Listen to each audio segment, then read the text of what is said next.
I pledge allegiance to the flag of the United States of America and to the republic for which it stands, one nation, under God, indivisible, with liberty and justice for all. Give it to Josh.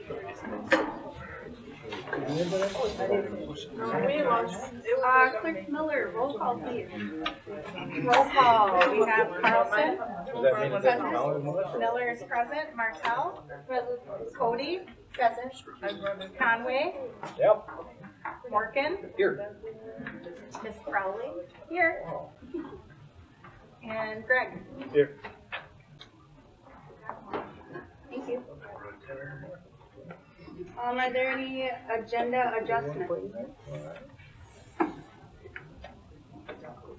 Okay. All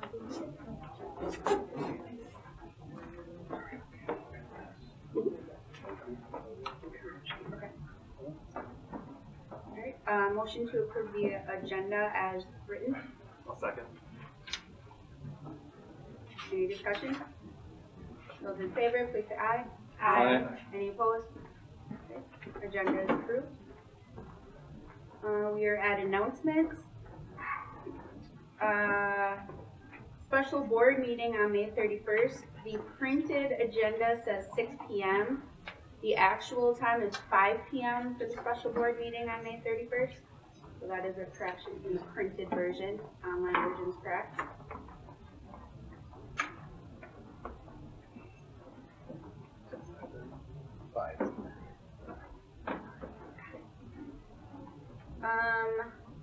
Next. On June 1st at 1 p.m. there is a end of year staff ceremony. That's what we had last year too.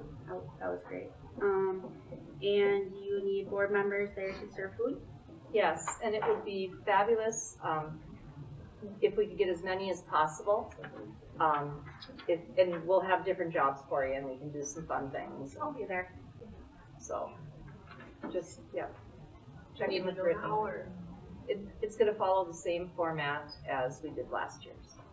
Brittany, what's the deadline for knowing on that? Just like a week before we'll be done.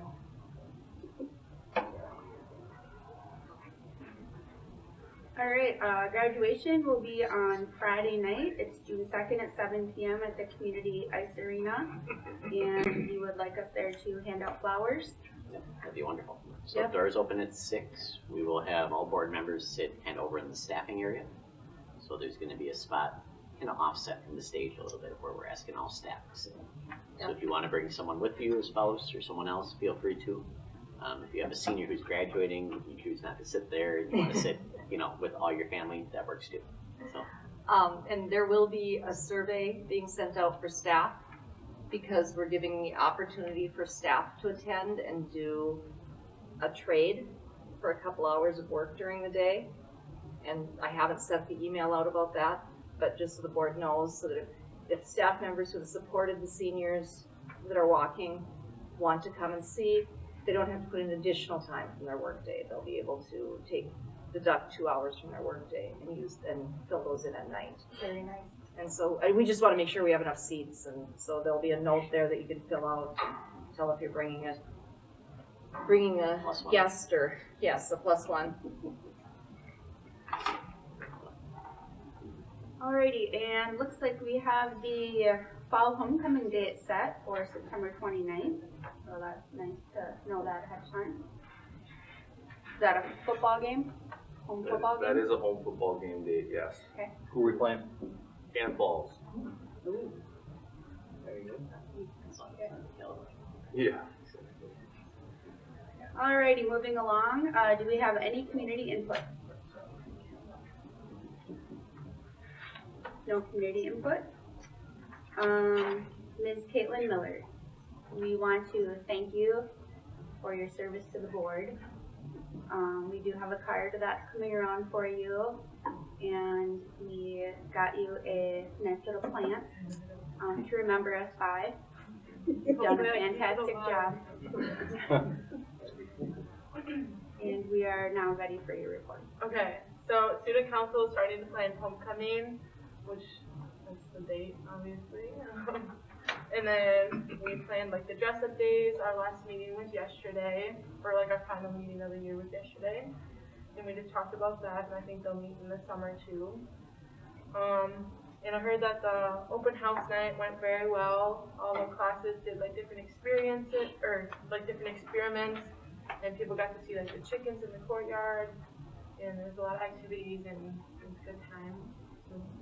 And then softball and baseball start playoffs next week, and the seniors are done next week Friday, and then here's some events that we have planned for just like the seniors.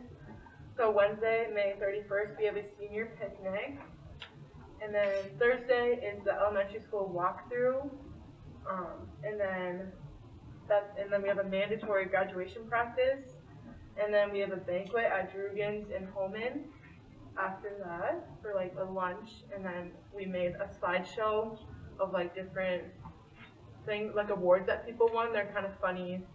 I don't know, Molly's working on that. Molly's a little go. And then Friday, June 2nd is graduation.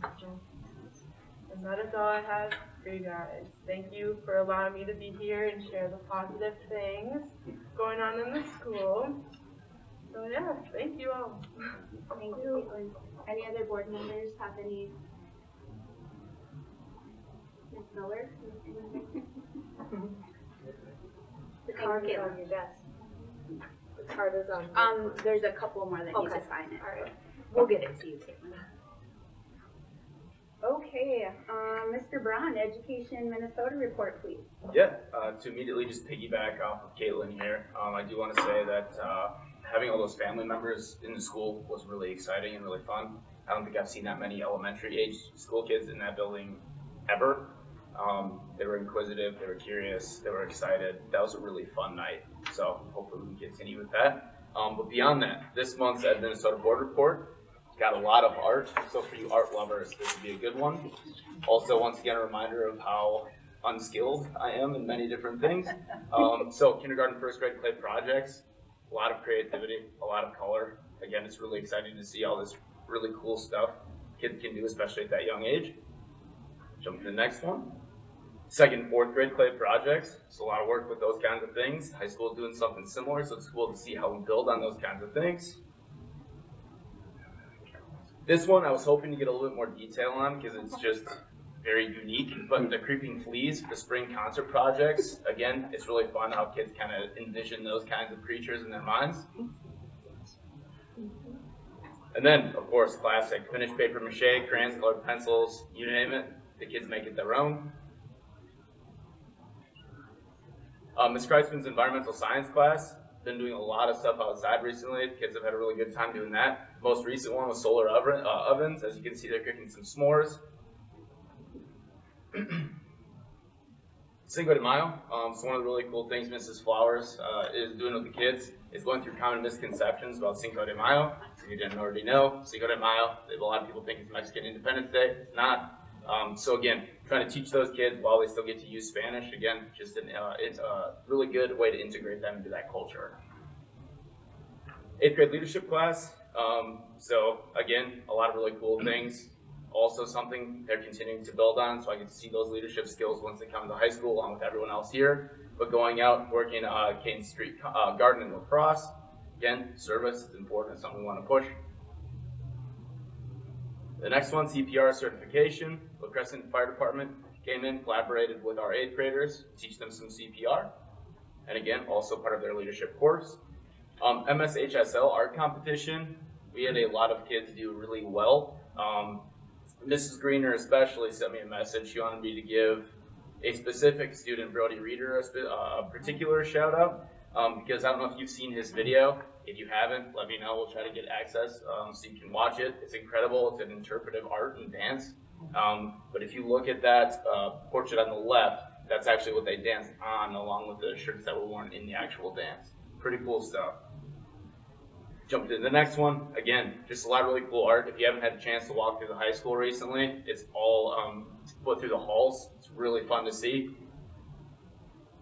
Jump to the next one. Again, just more art. We have a lot of really talented kids, and not all those kids especially that are in art always get to show off their talents, so it's really fun and exciting to see those things in the hallways.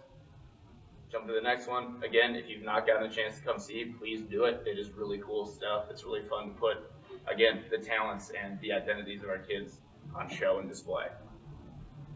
Then jump to the next one. Oh, Mrs. Greener beat me to it. But Brody Reader, as I already mentioned, he got best in show.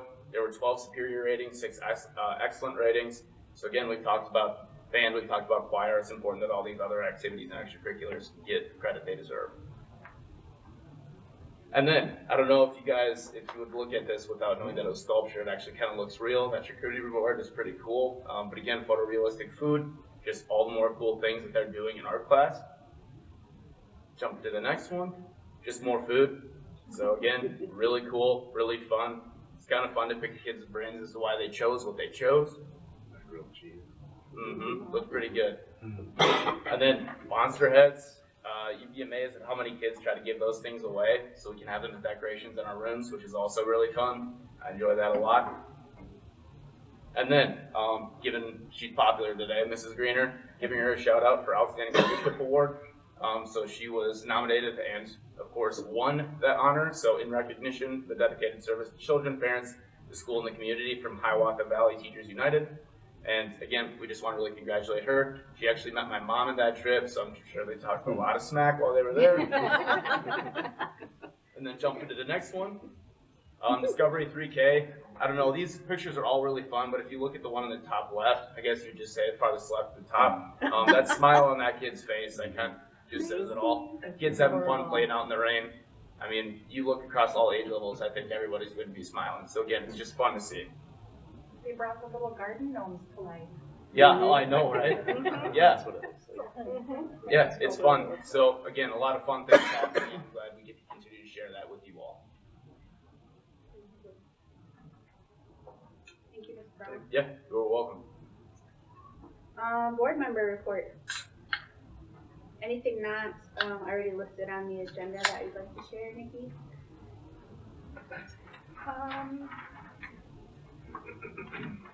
Is Narcan on here? Yep. Okay, I'll wait. Thank you. Yep. Eric?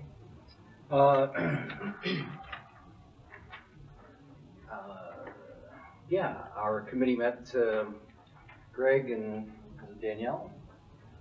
So we met the finance committee, and that was, what do you guys think? That was pretty informative, right? Yeah. So we're gonna try and meet once a month or once every 2 months or so. But like I said before, I think it makes a difference when you see the dollar number instead of just hearing a percentage, you know.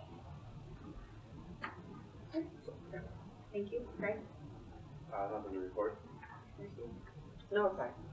No report. The only update I'll give is we are continuing with teacher contract negotiations. I would say that we had solid momentum for a while there, and now not quite so much. So we probably have several meetings still to go.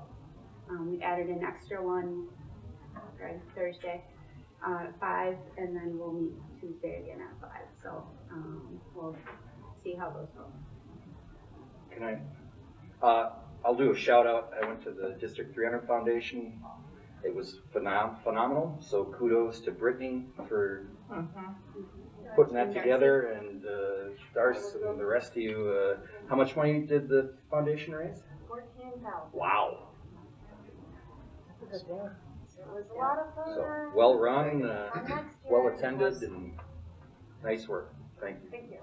It was a great event, and what I was told is that the venue is already asking if we're going to schedule for next year. That very rarely happens when you have an event that they invite you back on the night of. So. Jeff, I forgot you. Do you have any updates? Sorry about that. Okay, and next we are moving on to administrative reports. High school first. Good evening. So right now we are 7 days left for seniors and 9.5 for everyone else. So we're getting down there, single digits for everyone, which always creates some interesting emotions in the building. So you get massive range and just swings from one end to the other, sometimes within the same day. So creates an interesting environment, but we're always trying to do our best that we can and kind of helping students through a lot of those emotions. So it's thanks to a lot of the wonderful staff working on those front lines, and Mr. Braun spends all day, every day talking to students, and that's kind of what everyone else does too. So it's kind of nice to see that. As was mentioned, we did have our Lancer Family Night at the high school, which I think was a huge success. We had well over 125 people within our building that night, where if we had done the traditional spring conferences, we probably would have had 12. So big step up. It was a lot of elementary families or high school, where their high school student is the oldest, and they had lots of younger siblings, and the whole family came. So that was kind of neat to see. Some were definitely more popular than others. The science experiments were a big hit. We've seen the robotics, driving around was a big deal. The chickens were a big draw. So, I mean, there were some that were definite pieces. So leadership teams already talked about how do we do this even better for next year. So that's definitely an event that we'll bring back as far as the spring showcase and just getting people in the building, trying to make that a little bit more normal. So we had a whole bunch of dates there listed for largely seniors, but also for the whole building. As far as our awards program, last day for seniors, final exams for everyone else. And then graduation doors do open at 6 o'clock. So if anyone's asking, well, when can we get in there? 6 o'clock, aside from graduates themselves and staff, there's no reserved seating. So it's first come, first served. So when those doors open at 6, find your spot, and that's kind of where you are. So we have, I think, 900 chairs on the floor, plus then bleachers is overflow seating. So there'll be more than enough seats, but yeah. And then looking forward to next year. So Tammy Testing's been working phenomenally hard on getting schedules done and trying to get that all set up so that everyone's ready and has their, or at least staff have their full schedule. We don't release that to students until August because things shift. As we find out how many kids are doing PSEO, that might cause us to do some rebalancing and a few other things. So we still won't release that schedule until August to students. But staff will at least know, here's the classes that I have at that piece. And it also gives our SPED staff time to work on how do we schedule support for our students who need it. So that's an important piece. And then staffing, we still have several spots to fill. You can see them listed there. Continuing to work on that. So some of those are going to be pretty tough to fill. We are, for a lot of them, at the 60-day point, which means that they now open up to anyone who has experience in the field. So that qualifies as a Tier 1 licensure by the state of Minnesota, but you got to wait that 60 days first before you can start to interview and entertain those people. So we're kind of at that point there. But then a lot of reflections, working on code of conduct and getting ready for next year. So there'll be quite a few changes as we're going through. Jacob, is PSEO available to only seniors, or is it also juniors and seniors? Juniors and seniors. And that's at the discretion of the post-secondary institution. Okay. So do they allow, what are their requirements? That's all up to them. That's not something that we set. Got it. So how would a family go about looking into that? Or is that something to check with Lizette? Or that's something to contact school counselor. Yeah, there's Perfect. a process that they have to go through. Okay. That's mandated by the state as Right. far as, you got to fill out this form and go through this process. And there's deadlines for that, correct? There is, and one of Okay. the things they have to do is they have to meet with the school counselor prior to signing up. Okay, great. So that time is dwindling pretty quick if that's Right. something that students are interested in for fall semester. Good to know. Yeah. Do you send a blurb out then? Yep, Or it will was something in the go out? registration documents that went Great. out. It's on the school website. It's, Great. Yeah, it's in a few different spots. Okay, good. Yep. Thank you. I have a quick question. Yeah. For the scholarship ceremony, is that incorporated into the awards at 7:55? Yep. Okay. Mm-hmm. And that's something that we talked to the students. Is that something that you want to keep on a Sunday afternoon, which is when it had been? And they said we'd actually rather have it so that all of our classmates can be there together. They said it's tough with work and other commitments for everyone to attend on a Sunday afternoon, so they actually wanted it during the school day if possible. So, Yeah, that's open to the board members at that. if you want to be, you're definitely welcome to. Yeah, that would be Parents very are nice. invited. I mean, I was uninvited by my son, but Well, are you inviting me? Yes, Jacob Yes, is absolutely. officially If you'd like inviting to be you. there, I'm go gonna for come it. then. Yeah. I'm gonna come then. Yep. And is And that it's- open to the public? Sorry. Yes, it is. Yeah. Yep. I'll And give it's you my something pop that top. we'll have students down front, and we'll have community and family and back. And, yeah. We'll go through, it'll largely be senior awards, but we're also doing some, like for each grade level in each department. So I asked each department to pick an outstanding 9th grade, 10th grade, 11th grade, and 12th grade student. And I was purposely very vague in my definition of outstanding, hoping to get a nice variety, and kind of going through and trying to recognize as many students as possible. There's a few other things we're going to do at that time as well. Great. Yeah. So I'm just excited to recognize students. We're a little bit nervous because we have no idea how long it's going to take. So it's a little tough to plan a schedule and, you know, will they get all of first hour? Will they get some of first hour? We don't really know, but we'll do our best I can to keep it moving. But yeah, excited to recognize students. Any other questions or comments for Jacob? I think it's a good idea to have it in school day like that. Yeah. And we'll have the whole student body there. It's all the younger kids excited about it too. Yeah. Are you gonna stream it? It's good motivation. Yeah. We hadn't thought about streaming it, but I guess we could. Yeah, oh, you should. If we can, I think streaming it would be a really good idea if we can get someone to do it, because then if So you we'll know have to your talk to child's Dan. receiving an award and you can't get off work, you can still, You don't know though that stuff. yeah, Right. or you can Or have if the he's whole got a thing. chance, Mhm. they got a Yeah. chance to get. They got a Yeah. chance, or, So, that's true, you don't know. Perfect attendance is off the table. so, but it'll be a nice, it'll be a nice event. All right, thank you. Thank you. Yep. Middle school. Yeah, just a couple things. You know, I know it was requested that to include some reality in our board meeting or board reports and not have everything rainbows and unicorns. So my one blurb in there, we did some issues with our 7th graders for a while. You know, some things in transition, hallways, lunch, things like that, comments under their breath, things like that were starting to snowball. And just became, we as a 7th grade team and myself, we started to notice things happening on a fairly regular basis or reports of things happening. So we met together as a grade level team, had some meetings with different groups of students, had some parent meetings, sent an email out to the parents asking for their help and support in maintaining our level of expectation and that the students follow the Lancer way. That was a week and a half ago. Since then, things have been better. You know, we haven't. We've seen an improvement, and you know, it's tough. You know, the last couple weeks of the school year for at all levels. But that's something that we're going to continue to keep an eye on, and we'll continue to address as things come up, and then also have things in place at the beginning of the year, starting next year to hopefully you know, eliminate those things from happening, or at least minimize them anyway. So it was a good response, and you know, we noticed an issue, and we took an approach that was, I think, a good route. So I'm proud of the team for going the direction that they did. We currently are hosting 2 sets of 10 groups of students from Winona State that are doing their middle school immersive class. Janet Redmond worked at the school for years. Her husband, Dr. Redmond, is a Winona State professor. He's leading that group.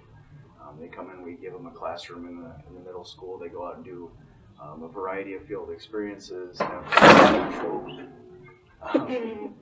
actual class, the college class that takes place in there. You all right, Pat?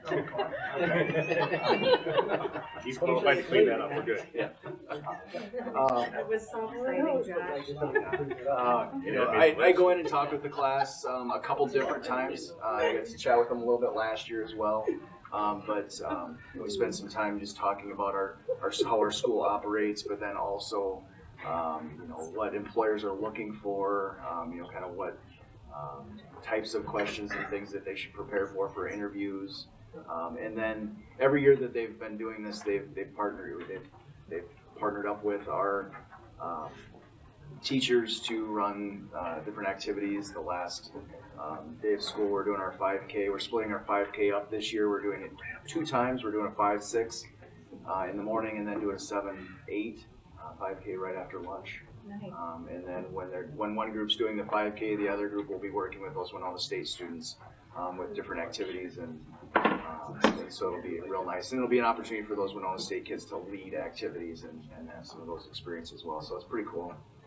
So that's kind of fun to have them in the building. And then the last thing I did want to mention, it's in my report, but have any of you had an opportunity to either hear about or go over and visit the Good Fight in La Crosse? The Good Fight was developed by Nathaniel Coleman Jr. He had quite the background and some a variety of good and bad experiences growing up, and was able to really make something of himself. He got involved in boxing and became a boxing coach, and that's how the Good Fight initially started, was serving an opportunity to serve at-risk population. And what they've done is they've gotten tremendous amount of funding, grants, and donations to really expand their program. They have a great facility that is not only addresses as a boxing option for kids, but a huge assortment of options for academic and behavioral services as well. And they've partnered with the La Crosse middle schools and offer some transportation to and from the Good Fight. They actually go in and provide some services and connections in the school with at-risk students. And so we went and listened to a presentation from their staff, toured the facility, and I'll be getting a proposal from Nathaniel on what it would cost for us to have a program. But they've been wildly successful with the La Crosse middle school students, and we certainly have some kids that would benefit. And so that was part of our motivation for visiting that and inquiring. So it'll be interesting to see what that quote comes back as and what kinds of offerings they can provide for us if we can become a partnership. It is. They have a space. Where is that? Yeah, it's downtown. It's on. I can't remember what street. It's really close to the where the community theater used to be. That big pirate head coming out of the building there. It's like 2 doors to the south. On Fifth then? Same. I don't know Where what the road is. Go to the post office it is on and Fifth. turn Yeah. right. At the pirate head, and then there's like Shoe repair. 3 doors down on the. What you can kind of see from the outside is basically there's some windows, and then there's some different work areas. They have a whole art project area that kids can be involved in, and then all of the other, there's breakout study rooms, different things, different activity rooms that kind of go back that you can't see from the street, but there's a lot to it, and it's a wonderful program. So it might be an option for our kids moving forward. So pretty cool. That's all I have. Yeah, that was great. Any other questions or comments?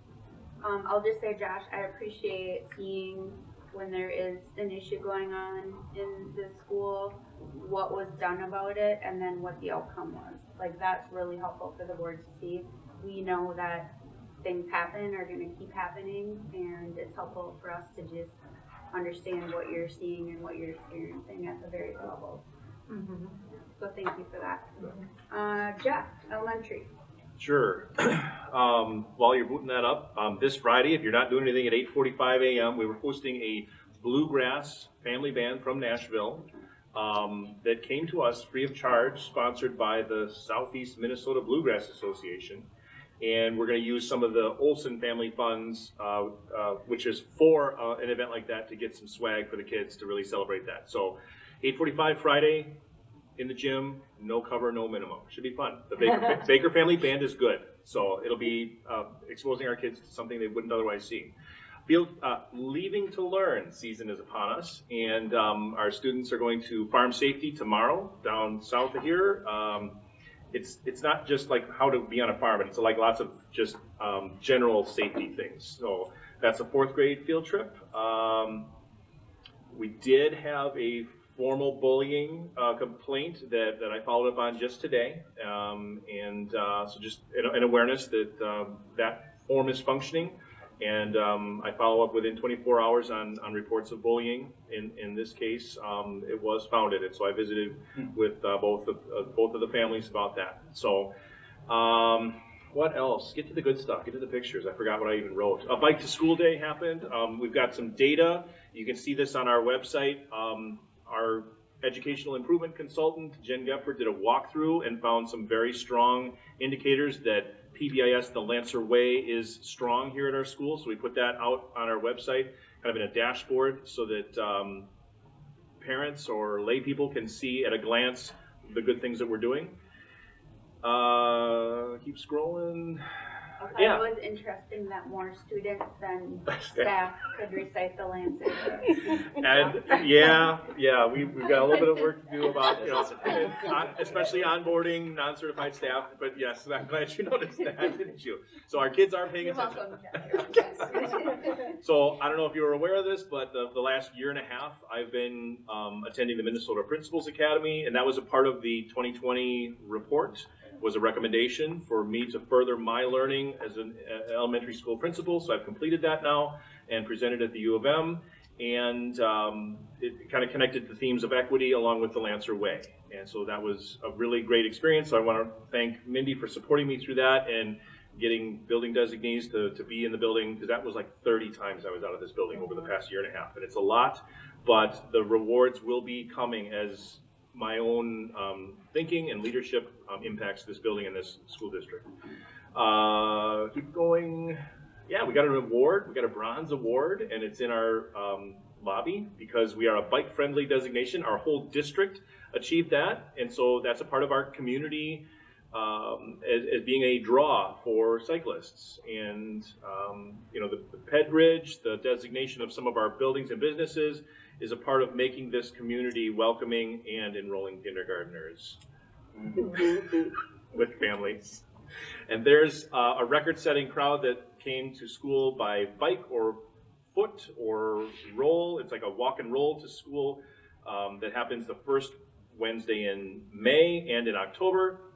And the city, I don't know if you got the newsletter in your post box, but they got a boost grant to help promote things like this and safe routes to school. So that's what's happening with those dollars. We're promoting healthy activities for kids and safe routes to school, which you see here. Lots of volunteers, community organizations, parents helped get kids to school. It helped that it was not raining, but it was cold that day. It was like frosty. So they went faster. Yes, we went quick. I did the first one and they dawdled. Yeah. So yeah, that was something positive as well. And yeah, we're counting it down. We got 9 days of school, I believe, left. So. And what letter of the alphabet are you on now? I don't know. Okay. H, maybe. One of the cutest activities that I've ever seen, and I've never seen in another school district, and just want to do a shout out for the elementary on it, is they have that alphabet your way to the end of school. And so every day takes a different letter of the alphabet, and they do different themes as they come in with that. So, did you know what it was from Ben? I don't know. Okay. But it was very cute, and so, yeah. Today was I. Okay. So what did you do with that? This is Was it news ice to me. cream? I don't know. I think it was ice cream. Okay, Ice sure. cream day or something like that. I didn't know that was going on. I'm learning things Yes. about my own building. So it was very cool. All right, any other comments or questions for? So what's the kindergarten looking like? We're at 41, which is exactly where we were a year ago. And we have 69 right now. So we're on par, but we are still hunting them down individually now. Dragging their birth certificates in. Yeah. The barrier continues to be you cannot register on one of these, and you cannot register without your birth certificate in your hot little hand. So I kept mine from both of my children ready to go. Because it's not something, it goes into a safe deposit box, right? And you have to pay $25 to get a copy of it. I'm learning all these things now that I have dependents. Go over to the La Crosse County building by TC and I think it's still $27 to get it. I feel like I had to go get a bunch. Yep. You gotta email, I had to email Milwaukee for the vital records to get my birth certificate for some reason lately. When they got married. Also save it for any Legion Ball things you do, because you need it there too. So yeah, we're working on it, and there's like 15 undecideds that we're documenting every point of attempt that we make for Do them. we need to get a song together and go sing to them, or, I mean, what, there you go. And what's interesting is some of them are right here within our school or right down the street. It just, they don't feel the same urgency that we do. I know that for sure. It's just because it's so far away. It's September. This is And they're not, parents of small children. Right. It's hard. Yeah, I get it. This is not unusual in other districts.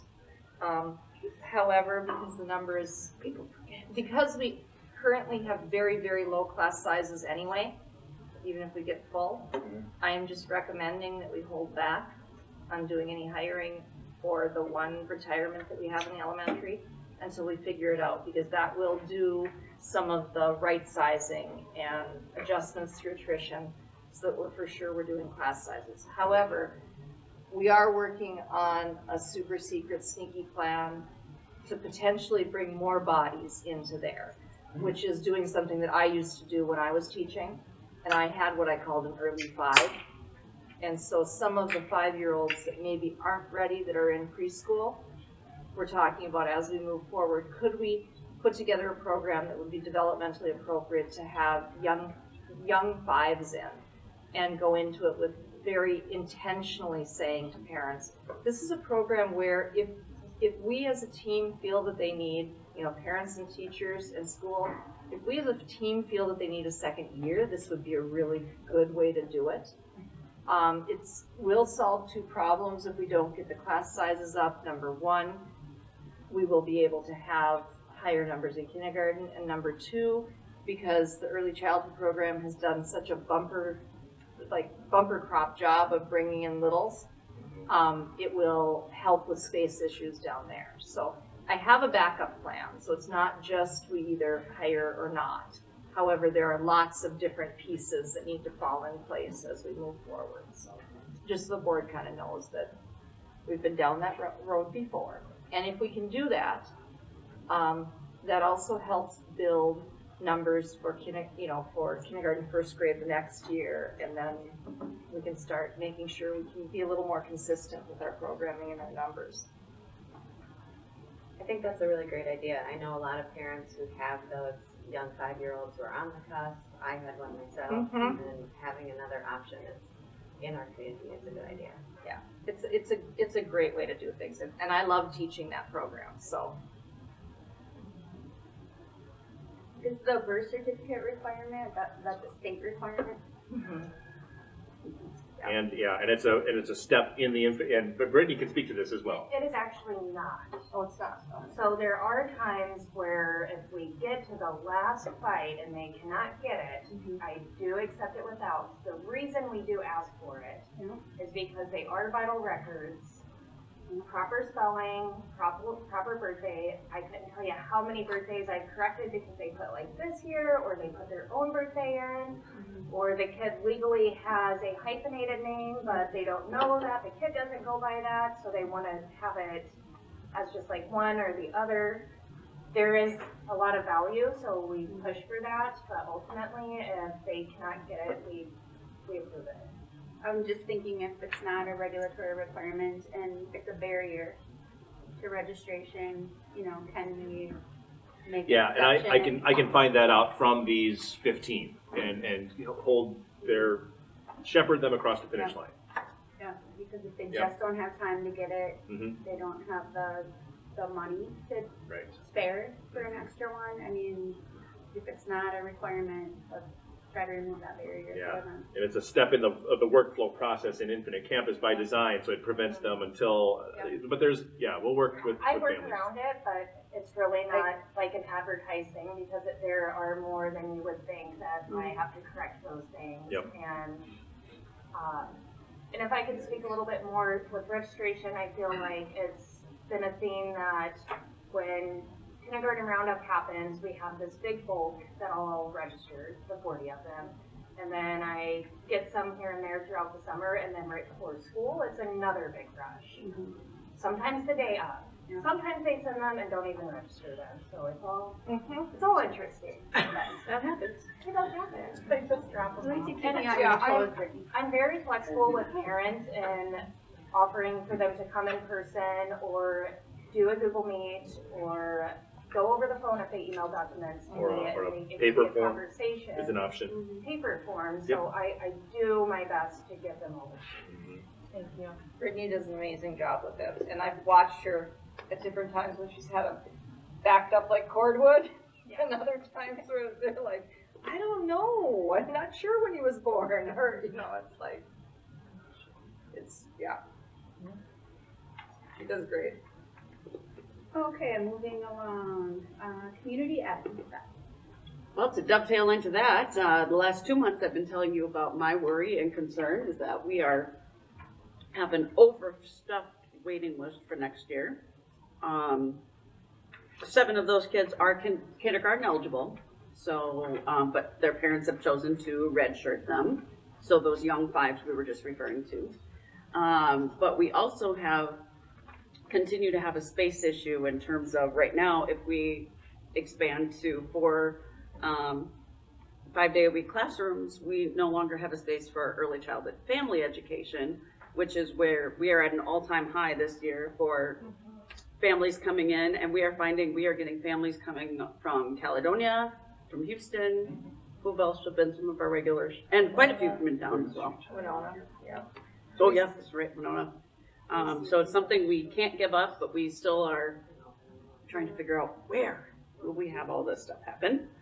I've mentioned also before that I've been continuing to provide some support to Pelley Family Center and their advisory board, working on recommendations for professional development opportunities and curriculum resources for their program as well. Our catalog, the real one, the pictured one there, went out earlier than planned, which was super exciting. And then my show-off pictures, we had a great macrame plant hanger class. The Make It With Love for Mom classes had 15 kindergarten and first graders, and that was a busy time, let me tell you. An unwilling, semi-willing school volunteer there in the middle that joined us for that. But then down here, this is what I want to focus on is the thank yous. Our foster grandparent program is something that we've had, well, for well over 20 years. And it's something that Community Ed is the administrator of, so we sign all the paperwork with them and that sort of thing. But Grandma Barb Tesmer celebrated 20 years of service to our district. And if you don't know Grandma Barb, she's the one that comes in all summer long, reads with Kids Company kids. She's here daily, reading in the classrooms with kids, comes back again after school twice a week to read with Kids Co throughout the year. Dr. Tesmer. It is, yes. She has her PhD, and she always said, well, I got it too late in life, but it was too late to do anything with. And I said, Barb, you are teaching kids how to read. It's not too late for that. In fact, my oldest always said that, well, my teacher didn't teach me how to read. Grandma Barb did. Okay, well, let's not tell your teacher that, but cute. And then also pictured there in the middle is Nancy, formerly Wohlers Brown, and she celebrated 13 years of service this year. So we were at their annual recognition luncheon put on by Lutheran Social Services every year. And then we had to officially say goodbye to our friend Dewey Severson, who taught defensive driving for the community for years upon years upon years. So he's for real retiring this time. We've kept him around a lot longer than he planned. So he will be missed. Questions for me? Thank you. You used a different printer this time, right? We did. And how did it go? It's beautiful, and it was out early. Yeah, they look great. Yeah. Cost? More, Similar? but you get what you pay for. Yeah. So, increase of cost, but the customer service has been fantastic. And I think I mentioned that our prior company we learned had been sold to, it was a long-time family-operated business that many community heads throughout the state worked with, and it has been sold. And it is no longer, yeah, it is no longer the high quality that it used to be. Mostly in turnaround time, which is the key. Any other questions, comments? Thank you. Thanks, Beth. Activities, Ryan. All right, so the spring season is coming to a close for most of the lower levels. Special shout out to my group of umpires. Those guys are massive and have been incredible this year with the game changes and anything I've asked. I've had these core guys making sure that we can play all of our games. And I'm finding that I'm incredibly lucky to have these guys based on what I hear from other ADs. Playoff action will begin next week as baseball and softball look to host home games. They're both having great seasons, so we'll play their first round games at home. Boys and girls golf are also having very successful seasons. The boys are looking to three-peat as conference champions.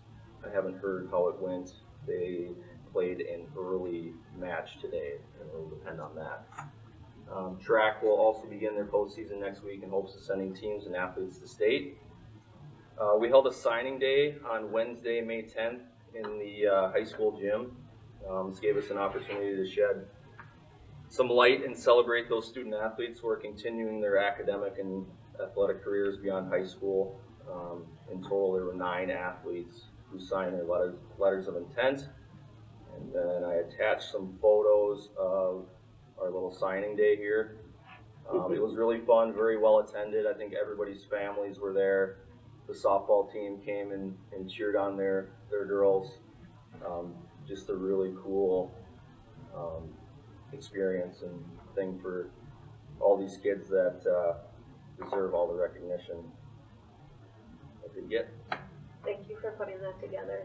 I think it's a really good start and introduction for these kids to see that. And we can, like you said, expand on it next year and have it during the day, having like a big thing so that, again, these kids have something to look forward to, you know, not just hearing about it over the intercom, but actually seeing it happening in front of them. And these parents were so excited. Yeah, no, It was it cool was. to see them excited too. It was awesome. I have a question. I saw that the whole football schedule is out for next fall. Yep. Will soccer and volleyball be rolling out soon too? Soccer and volleyball, I'm finished with everything. It's just a matter of me making it public. Okay. So based on the football schedules, we might have had to move a couple dates, and I'm working on those kind of final moving Fridays, things like that with games, and then those will be published. It's really nice to see those out so early. Yeah, absolutely. And I'd like to call attention to something really quick in the photo. If you notice the backdrop and the table cloth, I have to do a special thanks. Jacob was at an event where he was job fair, and he noticed something like this, talked with Uriah, and they came together and found this wonderful company to pick this up at. They look great. The thing you can't see here is on the flip side, there's a different background. So we can do it either way, and the tablecloth kind of matches. So we're working really hard on getting that branding throughout the school, so that when you come in, you know you're in Lancer country. So thank you guys for pulling that together and continuing to work on that. Yeah, that's great. Parents love the signing thing. I gave feedback to Uriah, but it's awesome. I can't believe we never had anything like that historically. And, you know, that backdrop and table thing, you can use that at job fairs, you can use that like the kindergarten signing. Yep. Yep. It's going to get a lot of use. Only if they put their name in the Infinite Campus right then and there. Yeah. Then you can have your picture. Yeah, I get that. I'll add one thing for your softball too. The boosters have been trying for a year and a half to get the garage door put on the home dugout for storage. So we posted a picture of it, finally got in, it looks really good. And then a community member that I cannot reveal who donated a riding lawnmower that had less than 80 hours on it, John Deere, so it's like a new riding mower. So the softball field now has its own mower to mow the field and drag the field, because before the girls had to pull the thing around the field like and oxen. Pretend they're horses. Yeah, looking up. So, Caitlin used her scooter a few times. yeah. So, thank you to the anonymous donor who gave the softball program its own riding lawnmower. That was pretty cool. That's very cool. Very nice. All right, anything else for activities? Yeah, where are we at with that field lining machine? Is that gonna go through, or? I think we should do that. So Patrick. me and Pat we're currently working on that. Basically, we're kind of looking for some help with the funds. Okay. With it, we've reached out to a number of groups that we thought might use it, or locally where we could, keep it under our roof, but they could use it as well. Yeah. So didn't soccer say they'd give us 30 grand towards it? I wish. I mean, that's what you said, Patrick. Is that not the case anymore? Okay. It's 60 grand though, right? Well, if you outright buy it, yeah. But I don't think we're gonna outright buy it, we just wanna lease it for 6 years. And how much is it a year then? $10,000? It's 15,000 right now. But it's really cool. Has anyone seen this? I mean, that's pretty awesome. I think we'll save money. We'll get a better, not that we don't do a good job already, but it'll get done quicker. We'll spend less on employee doing it. We could rent it out even. I'd love to see us sell advertising on it like a Zamboni. I mean, for that matter, we should have a live stream on it. I'd watch it. I mean, those baby eagles in Decorah, jeepers, cripes. How many miles did they get on that? I mean, people will watch literally anything on the internet. And, I mean, it's really cool. So I hope that we don't lose focus on this, and I hope that we can have it. I mean, 60 grand is a lot, but it's not that much. I mean, we can figure it out. Is this a finance committee topic that you can? Sure. Sure.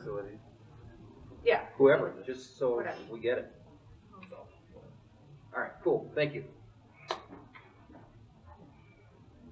No baby eagles.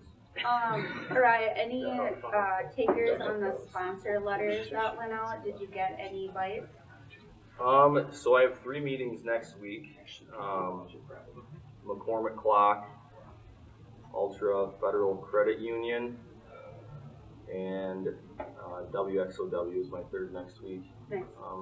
The boosters agreed to help us pay for new field goal posts and soccer nets that would go underneath the field goal, so that will be in place next fall. Is that Lancer boosters? Lancer boosters, Okay. yes. Nice.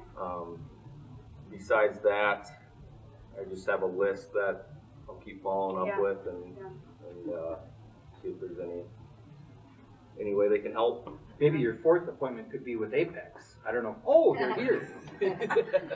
Gosh, would you guys be willing to support some good things here? I bet you would, right? Support partners. Yeah. Okay. Perfect. Okay, superintendent report. Good. Okay, and I am gonna ask, we have a couple of things. I wanted to kind of highlight some student attendance things to just bring to the board's attention and bring and really enlist some support. And because this is recorded and goes out, I'm hoping the community that watches it will look at it and see that and understand that attendance is important. And we've got some really drastic numbers of students who are being excused from home an exceptional amount of the time. And you kind of have to be in school to get all the stuff. COVID kind of proved that. And I'm not going to blow Jacob's thunder, but just looking at the high school numbers, I'll let you say what. Yeah, I mean, it's one to put this together because I mentioned that Which one do you want to open changes first? for next year. You can pick one, doesn't matter. Looking at changes for next year, that there's going to be some attendance changes as well. Because what we saw this year, and if you want to scroll all the way down, Brittany, it gets to the summary. And I put, there's multiple ways that attendance is measured, just depending on which group you're looking at. the federal government measures it one way. They don't care about excused or unexcused. The state cares a little bit about excused versus unexcused, but they also want it by the minute. And so everyone measures a little bit differently. So hence the few different reports. This one has a few definitions there for you, but the numbers or the years that we have, so we have our current year, we have last year, the 21-22 school year, which had the mandatory quarantines for anyone who was a close contact or was exposed to COVID. So as soon as you did that, you were out for 2 weeks. So you'd miss 10 school days typically, as soon as one of those happened. And then 1920, that was the year where we did go out in March, but that's the closest that we have to a real school year. Purposely skipped the 2021 school year because the in and out and the in and out and back and forth, and that data is nowhere near accurate. So purposely left that off of all the reports. But what you're going to see, no matter which metric you look at, is our attendance this year was actually pretty close to COVID, where we had the mandatory quarantines and people being out, excessive numbers of times. And it's not the unexcused days that are at that level. It's the excused days that are at or higher than what we had through COVID. So that's a concern to me.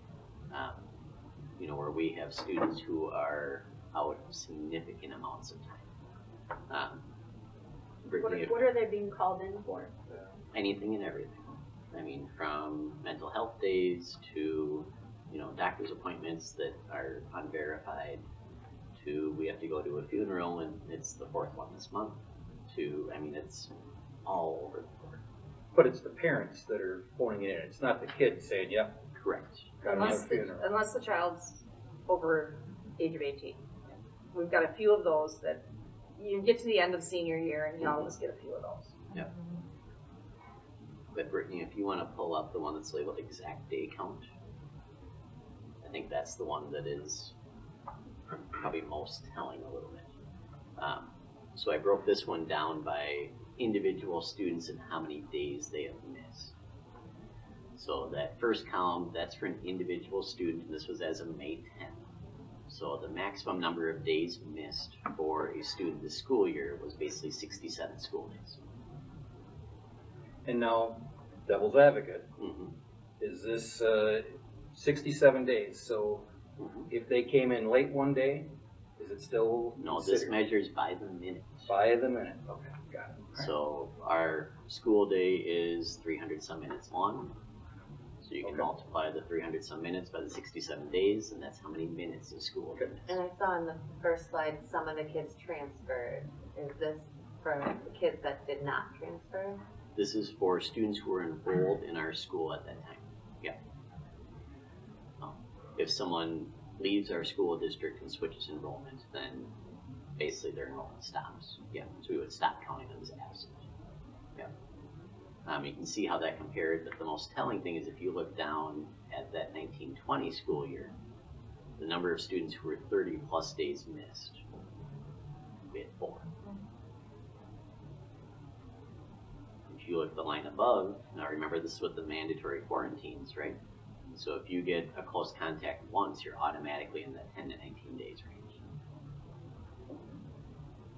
We're pretty much at those levels without mandatory quarantines. So that's how often people are being excused from school.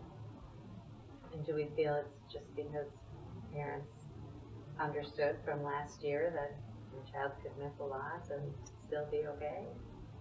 I don't know if it's that as much. I think for some people, yes. They figured out that, hey, we can do this.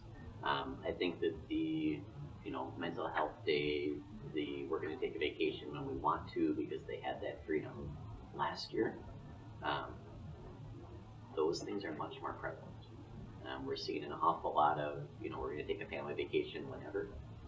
We're not going to take it when it's a long weekend or, any of those points in time. We're seeing a lot of those pieces as well. Well, I think not having a spring break week is the root cause of that. That could be. Right. Yeah. So they're going to take a spring break week, whether the school schedules one or not. So. Well, on mental health days, we instituted those. So my question to you, Jacob, is this. Yeah. I've got a junior male student. Yeah. he's missed a lot of school. Okay. There's no ramifications. He shows up and I don't call in and I don't excuse anything, nothing happens. Yep, and that's the piece that's why I'm showing this That's to you, why because we're doing things this will right change. now, okay? Yep. Because I don't want board members to ever be surprised. Right. And as we change something like this, because a lot of parents are calling in and excusing their kids, I need to give you the tools to be able to talk to those parents and say that we heard about this before the school year was even over. That during the summer and all of this, we are going to be working on additional attendance policies and going through and really when the kids aren't around and we don't have to worry about school in session, we'll take a deep dive into what do we think the reasons are. Have we talked to the students that were seeing like mid-range levels? I mean, like, I know our family's taken a few vacations this year and that's attributed to like my kids, but some of the, 20 to 29, we sat down and talked with that group and said, hey, what's, what are the reasons? Is it something that we didn't even know was happening at school or is it attributed to bullying, or is it attributing to, so we can actually get the information, not just guess why. And it varies depending on who you talk to and what the reason is. Mental health is a big piece of it. How can we help? Like, what are we doing here at Flex whether Time? it's anxiety, like, whether it is... Are we doing anything at Flex Time? I feel like it's not extra study hall. Like, Mindful Mondays are like, where 9th grade on the first Monday of the month goes to yoga in the gym. Or, some... I mean, we can talk about that at maybe the wellness committee meeting, but, like, what can we do to help those things and get these kids here and excited about their day instead of just another study hall? Yep, and that's, Danielle, what you said is exactly why I wanted this presented down. I wanted it out here, because now instead of having just a few brains thinking about it, we've got multiple brains. As I said again, if someone hears it online or if a community member watches the video and they hear this, hopefully they have some ideas and feel comfortable enough to call me or to, make some suggestions, because this is a community that we're working to help educate our kids. And so when we have those issues, we need to just kind of get together and figure out what's going to work. And know that some of it that we try won't work, and then we just abandon that and try something else. Do we think it's a direct result from the policy change where they no longer need to bring in a doctor now? I think that is definitely one of the factors. Okay, but let me clarify, because that's a misconception. The change to the policy was that my kid leaves to go to an orthodontic appointment, comes back to school, doesn't need to bring a note every time, right? They get 5 free times where they go, leave, or come in late from an appointment, not miss an entire day of school. That policy change had nothing to do with missing an entire day of school. And I'll just say I don't think it's a policy issue, because the policy actually, I don't think changing a policy is going to help. I think enforcing the policy and enforcing the discipline in the school, I'm in the same boat as Eric. I have a kid, if you don't give him a consequence, he will be late every single day. He doesn't miss school, but he doesn't make any effort to get there on time either. And there's no consequence. And he has to have a consequence, and many kids do. Not all kids are, do the right thing, follow policies, I don't want to get in trouble. Some absolutely need that consequence, and I don't think we're doing that. So I don't know if that changing the attendance policy is going to fix it. Or making additional policies, like I'd like to look into it and see what the root cause of these things are versus just make a new policy to try to put everybody in a box. Aren't they failing if they're missing that much school? Some are. Yeah. Is this a cross-section of students, or is there a particular demographic that's... It's across everyone, it's across all our buildings. I mean, high school is the most extreme because they typically transport themselves. But we're seeing attendance, absence numbers that are higher, high school, middle school, and elementary. So you said a kid drives himself, so he doesn't come to school? What happens to him? Well, they typically transport themselves, so parents don't know if they're going to school or not sometimes. Well, we get an email at the end of the day. Yeah. Because it was just senior skipping. What if every period this thing's going on? that they're not. If you have your settings set that way. Yeah. Yeah. Okay, You can then I'm adjust gonna that. have you for coconut hot dog, you're gonna fix that. I for me. can fix it. Because I don't need to know Yep. 8 times a day. Yep, and it depends on how you have it set. Alright. I, just since we're throwing stuff at the walls, I also have one that thinks that he can teach himself. Yeah. And maybe he can, I don't wanna guinea pig him to figure it out, so I'd rather him be at school. I will tell you what motivates him is breakfast. Yeah. If he And it's knows free he can next come year. to school in the morning, that is a huge motivator. My other little boy, he's so excited to come here because he's excited for the lunchroom and the breakfast and because he doesn't get that at his school now. Yeah. So it wouldn't hurt to offer some kind of something in the morning to get I think It'll be they're there next also, year. I think they're also focused more. Yeah. But we're throwing stuff at the wall, we might as well just throw that out there I too. appreciate the open discussion about putting consequences in. Because one of the things that you are going to see, and I absolutely will tell you, and if I'm wrong, I will buy the coconut hot dog. That because there haven't been, there are gonna be some families who are very happy that kids are being held accountable, and there are gonna be louder families that are very upset. And so, like I said, I don't want board members to ever be surprised, but as we're working through this, that is going to be something. I mean, you probably felt the cell phone policy earlier this year, and that from some families, those of you, who were active board members in the beginning. Some of it was very, very good, and thank goodness you took the cell phones away from the kids. Others were, I need to be able to reach my daughter, or I need to be able to reach my son. So there's still some things. I think that's gotten a lot more lax too, though, as the years progress. Yeah, that's what I understand too, it's not being enforced. Again, it's gotta be consistently enforced, and the cool teachers can't let them have their phone, and then the mean teachers take their phone away. Like, that's not a clear message for them. They have to have enforcement across the board, no matter which teacher, which class. At least that's what works for my kids. Yeah. There are, athletically, they can't participate if they're gone, right? They miss the school. Correct. It's unexcused. Pardon? If it's unexcused. But if the parent calls them in. So the Well, parent calls actually, in then sick they have and to don't be play there, a game though. that night? Yes. No. That's No, not that. Yeah, they have to be there for So a many certain number of hours, right? That's why. Be there by 10:30. Even if you call it, Yeah. Have to be in the school by 10:30. I would just caution you, I don't want us to come across as we don't believe our parents. Because that was at least that was why I pushed to take away having to produce a doctor's note. Just because it's my kid, and you should trust what I'm telling you. but we need to find a way for the parents to understand it's important their kids are in the building. Right. Sure. So. On the other hand, too, it is, we do need to give our kids mental health days too, where For we do sure. go on vacation and do those outside experiences, hands-on, doing those things as well. And I'm a huge proponent of travel, and when we don't have a built-in, not that I like spring break where it is because it's starting to get warm, but a week of scheduled time off. But that's not then what we're you talking can about here. No. You're not going on vacation for 30+ days No, or but- 20-some days, so that's not what we're talking about. I'm just curious, Jacob, has it been I know in my situation, I won't name names, but a social worker called me and said, I'm concerned about your son, he's not showing up to school. Yeah, What can we that's do to something we help? put in And I this year. said, you know Yeah. what, I love it, but I don't get the follow-up, which I told her, this is between you and him. Yeah. And if you need me or you're concerned about something that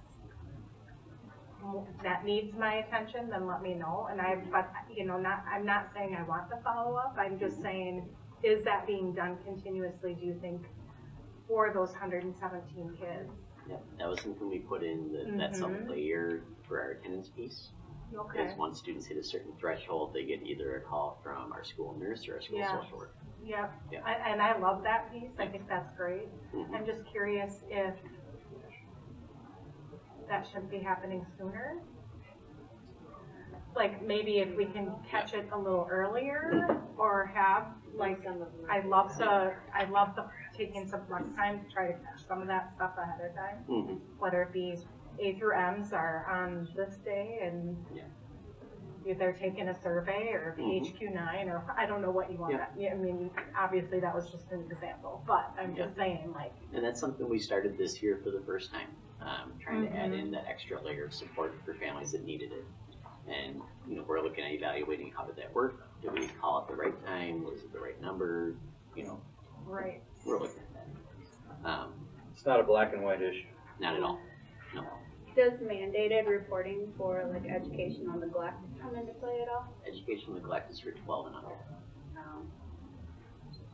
So we didn't It ends up being in truancy. But that's only for unexcused. Right, but that's for unexcused. Yeah. In my former district, we did a diversion program. And so it's like the next step to what Jacob's having people do with the calls home. And then when it gets to be a certain number of days out, there's an extension to say, hey, we may have to go down the truancy path or the neglect path, or we can do this diversion path where you have a family circle with other families, and then you just work together to find out what the barriers are to getting those students to school.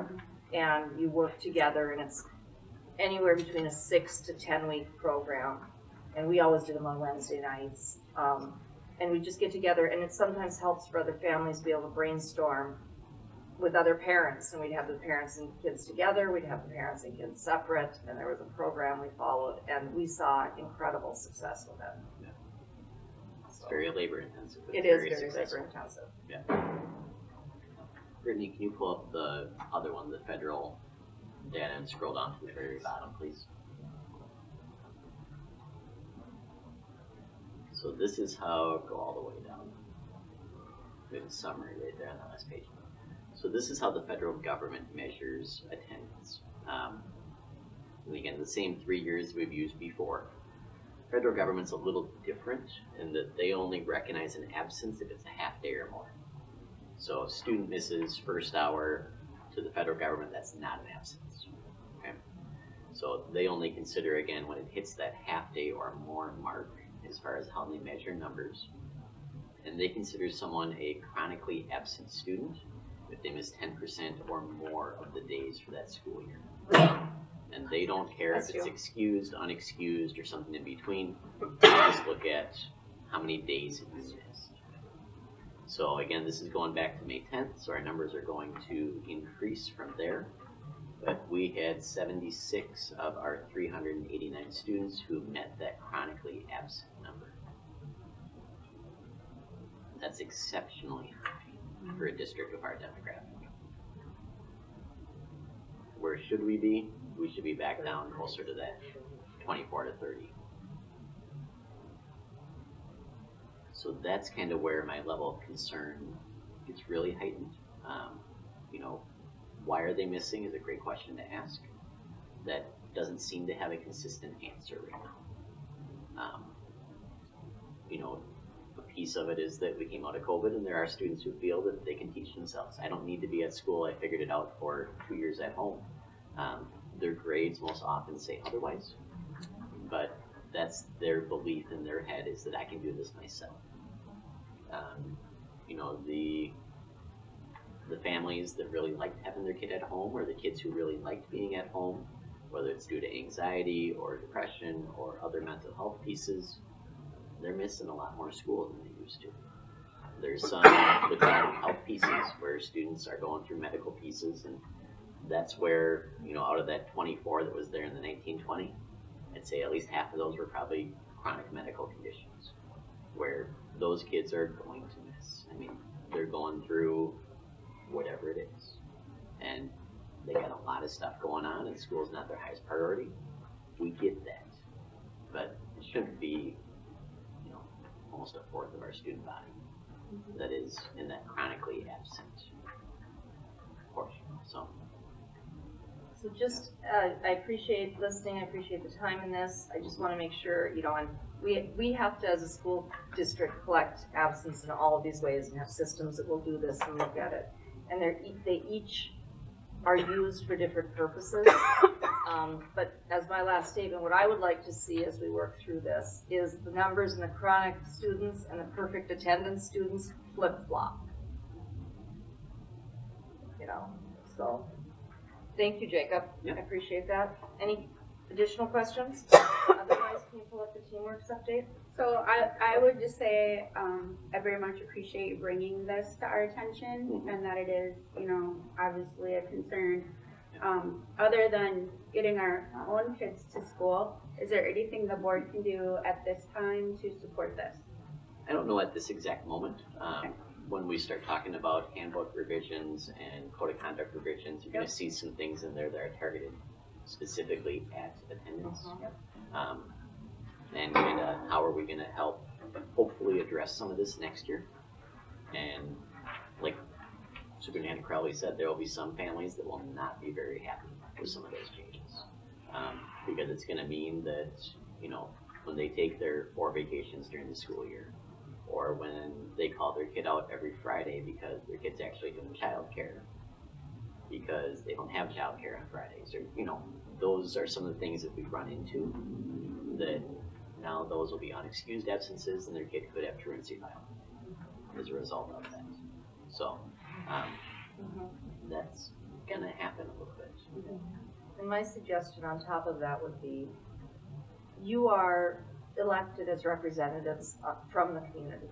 And so if you're hearing or you hear someone talking, someone when you're out about attendance issues, things, you know, or their kid's not coming in, ask questions for us. You know, hey, we're going to be doing some things with attendance, and put my name out, or put, contact the district office, and we'll make time. You know, Brittany will make time to talk to Mindy, etc. Because if we can get some of that boots on the ground kind of data, that'll help inform the next steps that we're taking too. And I wish it was easy that there was one thing that this is why kids are gone, because it'd be really easy to fix. Like it's always hunting season. Right. Right. No, it is Always all Final over the Four. board. Yes. Yep. There's some students who miss first and second hour 3 days a week because they have a hard time getting out of bed. There's other kids who disappear early 3 days a week because they're going to work instead of being in school. I mean, there's every reason under the sun that you can think of. So, but we're working on it. So, and the other part of my update is just talking a little bit about the strategic direction work we're doing, the strategic planning. We had very, very successful parent meetings. If anyone is interested, I have the raw data packet, and we also have a packet of, we brought the leadership team together, and we divided up into 3 groups the other day, and we went through all of the student suggestions, all of the family suggestions, all of the staff suggestions, read through them, found common themes, and then put down 9 different topics that actually made up the survey that we just sent out. So that was an additional 3-hour meeting with the leadership team that we just completed. The surveys will be out through the 2nd of June. And so we're hoping to get some good data, so that would be another thing. Chat it up with people, ask if they've done the survey, and get that out. But I think they have them in their packet too, correct, Britt? Yes. So if you take a look in your packet, you'll have a copy of this. We have it up on the screen for more public reference. There is going to be, I think it's about 30, how many staff hours for leadership team? Is it like 40? At least 30. At least 30, but it could be close to 40 hours for principals and staff members, etc., that are on that leadership team to do over the next 4 months to get this plan going. What you have in front of you here is the time commitment from the board and the proposed days for those. So I wanted you to look at this now and think about it. So we have, and it gives you a description of what each of the sessions are and about how long they will run. It's anywhere between 11.5 and 15.5 hours from May through September. Okay? We tried to combine them with regularly scheduled board meetings and trying to make it convenient for people so you didn't have to adjust your schedules, etc. And it says that on each one. So if you could take a look at your schedules and then get back to me to let me know if those dates will work. At this point, I wanted to reserve them early and give them to you because this project for strategic direction will only be successful if we have good participation. And the key that's happening here is we will be bringing you all of the data that's done from all of the community groups and all of the management stuff as we're looking through here, seeing as a school team what we have to do. What we're looking to you to do and what these 6 meetings are is more of the governance stuff. Now we've got all of the data to you. What direction are you going to send me marching in? Okay, and prioritize what are those directions, etc. I wanted to put that out there ahead of time. And thank you. Yeah. I did comment too, 3 hours is a really long time. So she's gonna check to see if there's any way to kind of, cut out the icebreakers, the group breakouts, just give us the facts. And the first meeting is board and admin. Yes. And that will be what we did with that one, and we're hoping it'll work, is partner that up with a special board meeting on the 31st. Because a special board meeting shouldn't take very long. That's why we had the adjustment to the agenda to begin with, to move that up to 5. So if we can do that within a half an hour and then start at 5:30 and roll right into this meeting, and hopefully they can condense it, we can get it done in a reasonable amount of time. Do you need a RSVP on this right? It doesn't have to be today, but if I can get it within a week or so, that'd be great. If I don't get it within a week or so, I'll be pestering you. For the I'm just warning you ahead of time. The August and September dates, you want to start 1 to 3 hours before 5 or start at 5? Is that, I'm not sure what the... We're starting at 5. We thought starting at 5 for people who have to be commitments during the day. Okay. Isn't that right? Yeah, Is that what you talked to Julie about? Yeah, the proposed time, I didn't know if people could get here as early as 5, but I figured you probably want to start earlier so you can get done earlier. Mm-hmm. And then the information below is the link of the meeting. So if there are things that you know right now are not going to work, it would be appreciated to just let us know, especially start times. Okay, thank you. Okay, on to review and informational items. I had finance committee on here, but Eric, you already updated that. So check that one off. Budget update.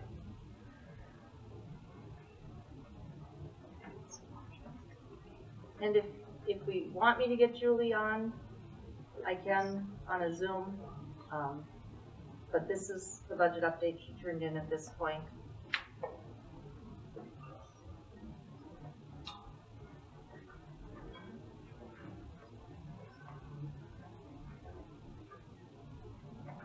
Does anyone have questions or comments about the budget update?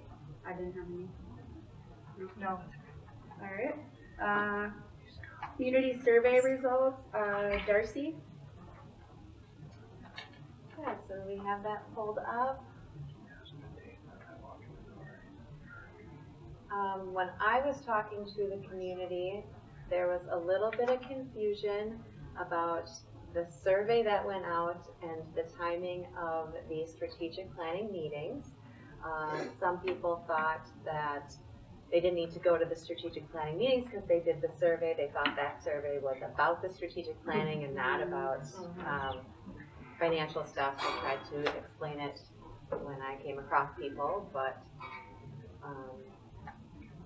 that was done already. So I will make sure to let them know that the next survey is about the strategic planning. Hopefully that's in an email as well. There was a lot of feedback. I'm not really sure how many of them you want me to read or talk about, but there was some particularly with discipline. There was some that they would prefer money be used for educational purposes and not for buildings. There was some for specific athletics. There was some that said we weren't given enough detail or information of what exactly the money would be going for, or they didn't know if we needed alternative learning facilities because they didn't know what we were already using. So they thought it was maybe a little too generic. Does that sum it up? Well, I said, do you want to go to the first? So if you look at the graph, they're in priority order. So we asked people to rank, like, what's your number one priority from this list, number two. So what I took away from this is that we're on track with where we're going with our spending for the facilities dollars. You know, clearly we see that improvements to the athletic facilities is important to people.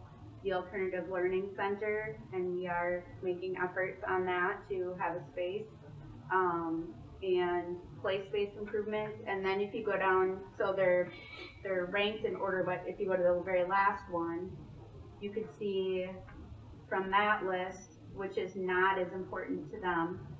And so if you flip it, it still aligns with the, you know, clearly play space is important, athletic facilities, alternative learning center. So those are coming out as very important to people. And the other notes I made from the comments, so there was about 270 people that responded to the survey. Not all left comments, but number one, I would say there's definitely a misunderstanding on what this money can be spent on, and that's unfortunate. So the facilities money has to be spent on these types of things.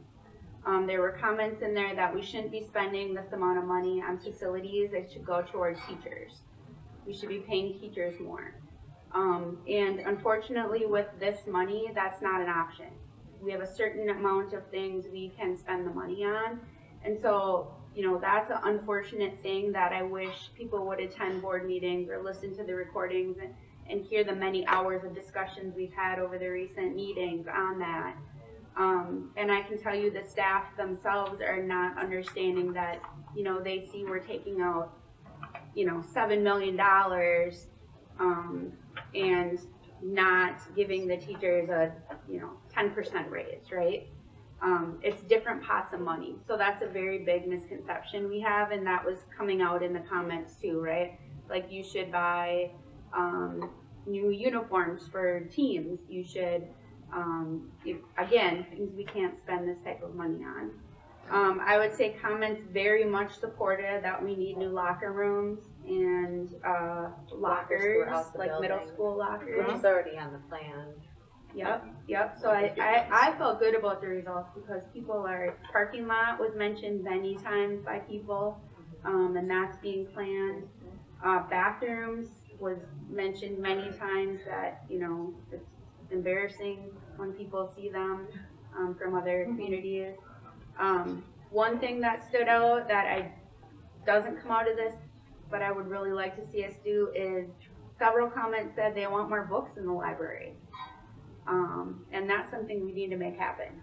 There's a ton of grants out there for stuff like that, and it's just people coming to write them, and you know. So that was one that, and then outdoor space was lots and lots of comments on outdoor space, and one that I thought was really compelling is, you know, potential new families or people looking at houses in La Crescent drive past our school, and the first thing they see is these fields, right, or the unmown grass, or the you know, the blocks falling down at the high school, and you know, that's their impression of the school if they're considering moving here. So paying more attention to those outdoor spaces, I thought was a great suggestion. I really liked the adding the bench back out front here. Yep, and basketball hoops here, and like those are all things that we, you know, had on the list, and so to me it supported, number one, the direction we were heading, so I felt good about seeing the survey results, but number two, that there's definitely a misunderstanding about, you know, how money spent. yep, where and you what can this pull money from. can be used for, Absolutely. and that, you know, we're putting value over facilities and, you know, replacing a 30-year-old boiler over giving more money to staff, and that's just not the case. You all do have access to all of the survey comments. Brittany shared the spreadsheet with you. So if you go over to the far right column, you can read verbatim what people submitted. And maybe that's an opportunity for us at some point, is to have a session on like how money is spent in the school district, because I'm still learning, and you know, my having to tell people is harder for them to understand without it being on a board like pretty like this and things like that. So that might be an opportunity for improvement on bringing community in and having them involved in these types of things. Yeah. Like a roundtable Kind session of, with yeah, the- just yeah. like a listening session where they go through and talk about, you know, here's the general fund, what's kind of what we do in our finance committee meeting, but at a, you know, more. Don't we already have something like that? I mean, 'cause like we've had so many board meetings talking about finances where we can, I know Julie had mentioned she would look at trying to put something together for staff to make it kind of more in layman terms, like to understand the IAP and all these things, rather than trying to recreate the wheel and take up more of this time. Re-explaining the things that we've been explaining for months. Yeah. I have not done it for community in the past, but I have done what I call budget boot camps for administrators, etc., and a variation of that might work well for community. And even starting with staff. I think it's one that would bring people in. Yeah. Or even doing don't it think on a so. PowerPoint or something, so that they I don't don't have think to so. come in. But those that actually want to learn more about it, Yeah. the tools out there. They can click on it, and just go through it Yeah, on their free on time. their own time, yeah. Just a thought. And we should share the And all comments these too with acronyms are all of linked. admin, because there's some great comments in there about sports, even tennis, and so things that aren't related to facilities but are comments. Make that happen. Add that. No problem finding a photo. Right. Okay, anything else on the community survey? So thanks for putting that together and getting that out. I know Darcy and Brittany worked pretty hard on getting that out timely, so we could get results back before this meeting. 6th Street house removal. So after the last meeting, when I realized that that house was still sitting there, we did have the attorney write a strongly worded letter. And if you've gone past it in the past day or two, the house is gone. And we're just waiting right now for them to fill in the hole. And that, I thought was supposed to be done right away, but. Yeah, that was included in the letter that the hole needs to be filled in for the safety of the students. Yeah, within probably a week of that letter being sent, it got taken care of. Thank you. Well done. Yeah, the house is gone. I can tell you my second grader wants to go play in the hole. So Yeah. the sooner it gets filled, probably. Fill it with water. Yeah, he has all kinds of ideas. He said we could put a swimming pool in it. It'll be full of water tomorrow. It's a rain day. We could have a tennis court.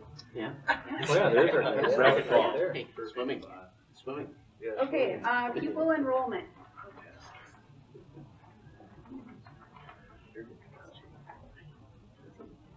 One more time, Greg. Thank you. Thank you.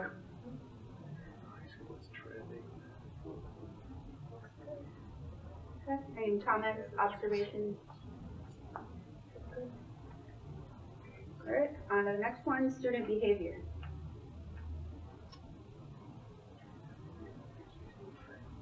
We foreshadowed this one for us. Yeah. One more. There you go, guys.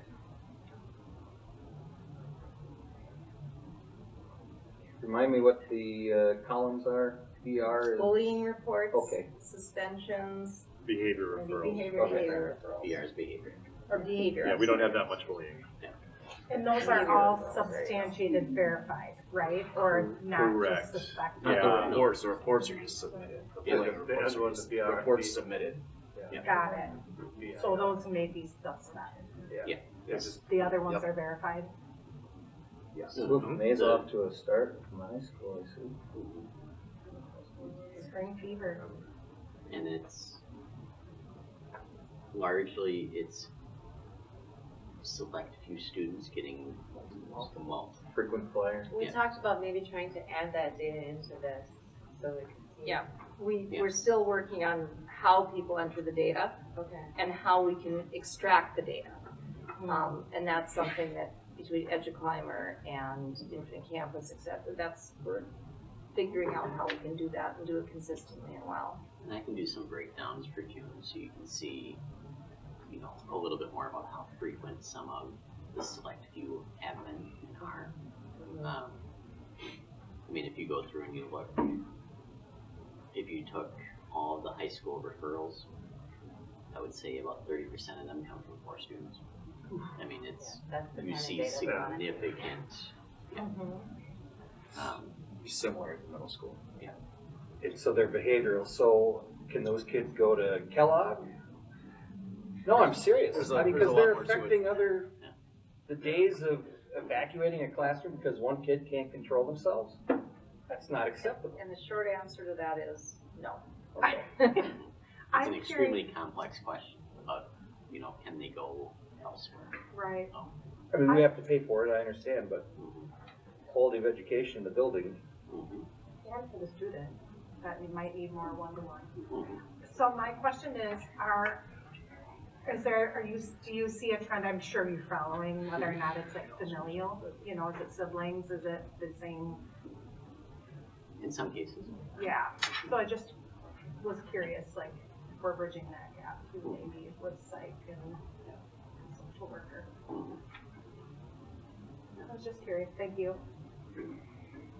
Okay, any other observations, questions? Thanks. Will we be seeing any changes in the handbook regarding discipline? I mean, there's always going to be changes and updates, yes. And it's, you know, I mean, if you're looking at reason why those behaviors are, we'll break that down too. But behavior referral might be that, you know, multiple cell phone uses. I mean, that could be a behavior referral. It could be, you know, they push another kid in the lunch line. I mean, you know, there's different degrees.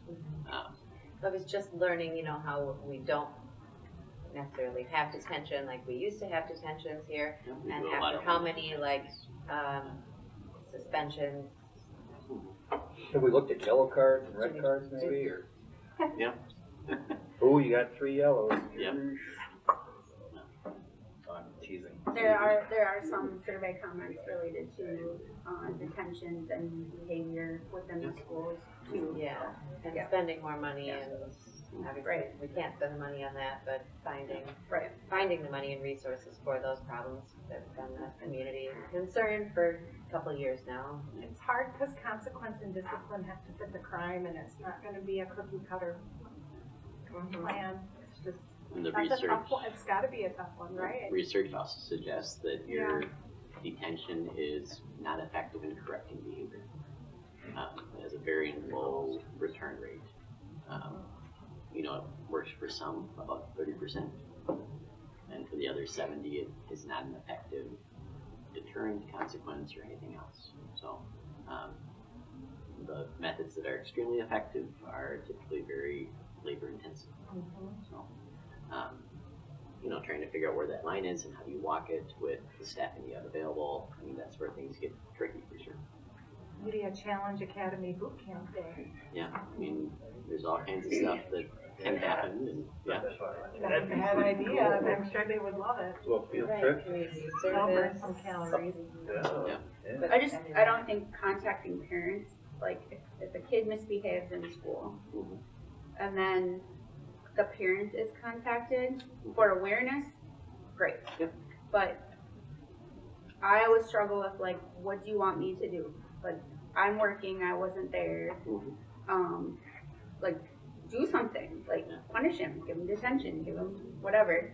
It's, you know, so something has to be done, whether it's not detention, but emailing the parent, like, I don't know what I'm supposed to do about it, other than informative is good. I like to know if it happened or not. So that's my 2 cents on it. And I'll say every family responds differently. Oftentimes that email home is more informative because otherwise the student will have a very different version of what happened. And then you get the email from the parent about, you know, how dare this teacher respond that way when all my kid did was this. Yeah, I think informative, good. Yeah. Have a very strong police presence in our school? Do we still? I would say that Ernster swings by Not more as often often than not. as he used to? Well, I mean, he has days off too, Right. and he has other things besides the school. I would say I see him probably twice a week on average. Other partnerships we could get with other officers? I don't think they're police type things though, Yeah. right? They're, I mean, No, ripping I mean- doors off Although the sometimes bathroom, yes. There was some property damage and some physical things going on. And the Crescent Police have been very good when we've had those type of things in showing up and being there and doing, you know, doing an appropriate police role at that point. I just feel we like do them have a- seeing the presence just makes kids a little bit more conscientious of their choices. You know. And some of the kids that are having those issues actually come to find that they have a bond with the resource officer, and then they have a better respect for what they need to be doing. And if the resource officer says, "Hey, buddy, what are you doing?" They're like, "Oh shoot, I gotta get my act together. He's watching me," and they do. I see it in Holman all the time. He's there almost daily, and Does Holman have an SRO? they have, yeah.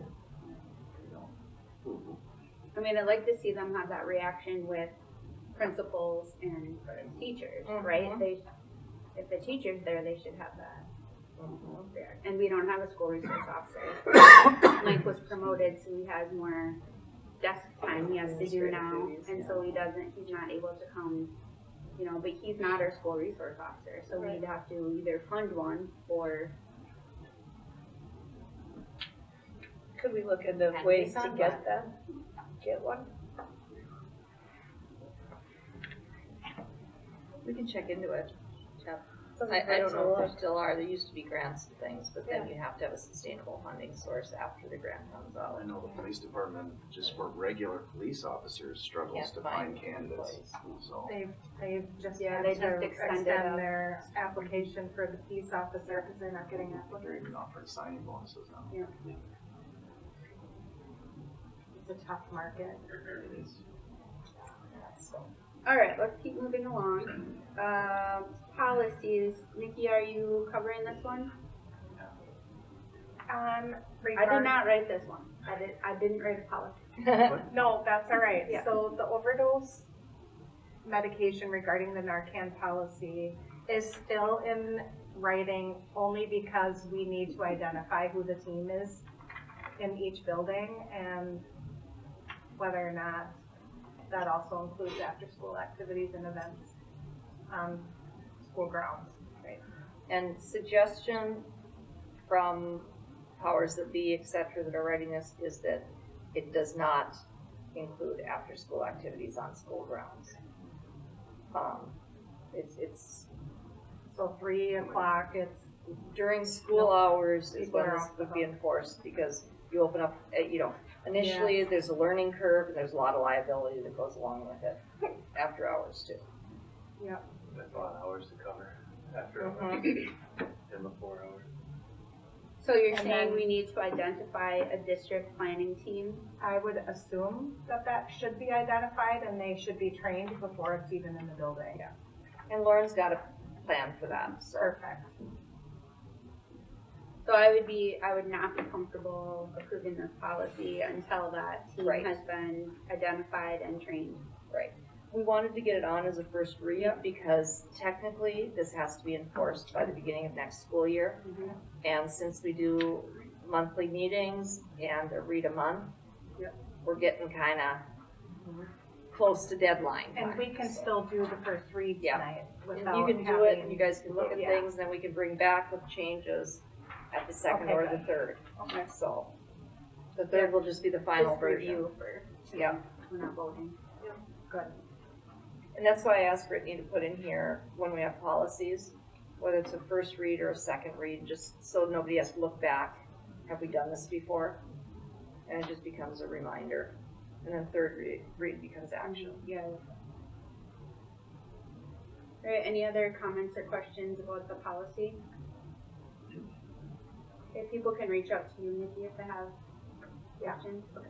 Or Lauren is if Mhm. she allowed Yep, to be Lauren is- available. Yep. Okay. All right, we're on H. Yep. Literacy plan. Come in, Alex.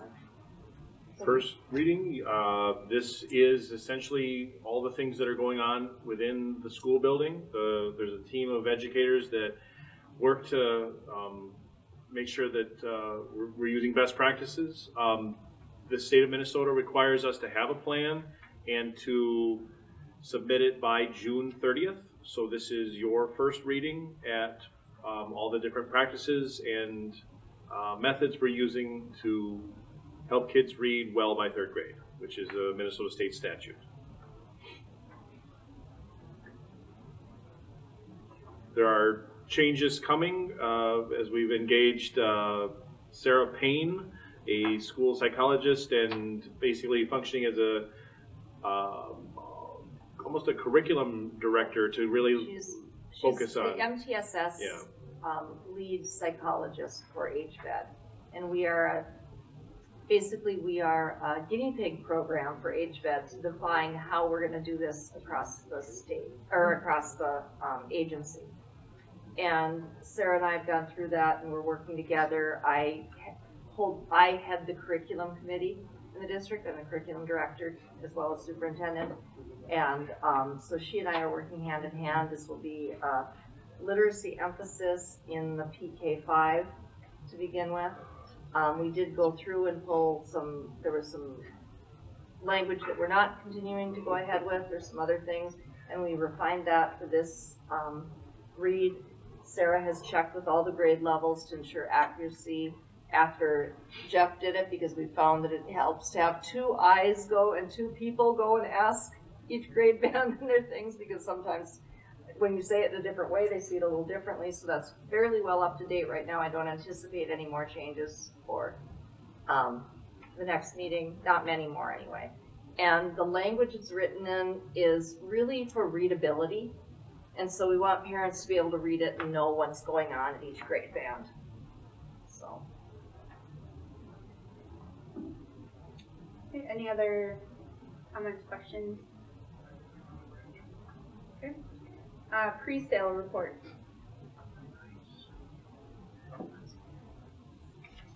Okay, so this was submitted to Ellers. If you look at the top, at the last meeting, you had authorized a larger number. We're under where that was, and this just goes through. This is one of the pieces I think that will be valuable as we're going to try and correct misconceptions. Right in the front here, it talks about what is the purpose of this and how can we spend this. And so those three areas are the only areas this can be spent on. It can't be spent on uniforms. It can't be spent on, any of those other things. Salaries. Yes. And identifies statute as to where those things are pulled out. So I don't know, Apex came to, if there's any questions. Shelby said I can get her on the phone also if we need to. But this is a really pretty straightforward document.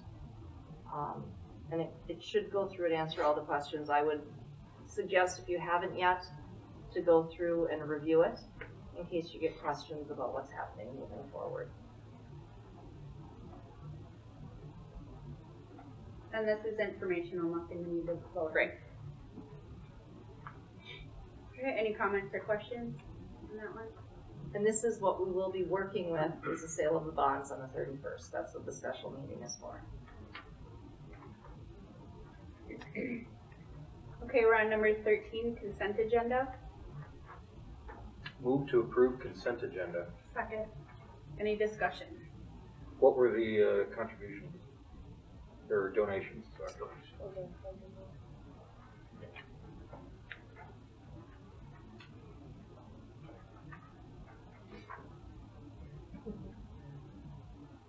When's the last time you saw the word galoshes? I mean, that's just right? Right? Nice Is that what they were wearing in that Yes, picture? yes, Like when you're yes, our classroom set, yes, That was thank you adorable. to John, Bobby, and Kim and That's George. huge. Yeah. That is awesome. That was No red flag. Okay, any other discussion? Noticed. Okay, all those in favor of approving the consent agenda, please say aye. Aye. Any opposed? Okay, consent agenda is approved. Action item 14A, abatement project. Move to approve. second. Any discussion? Pretty straightforward.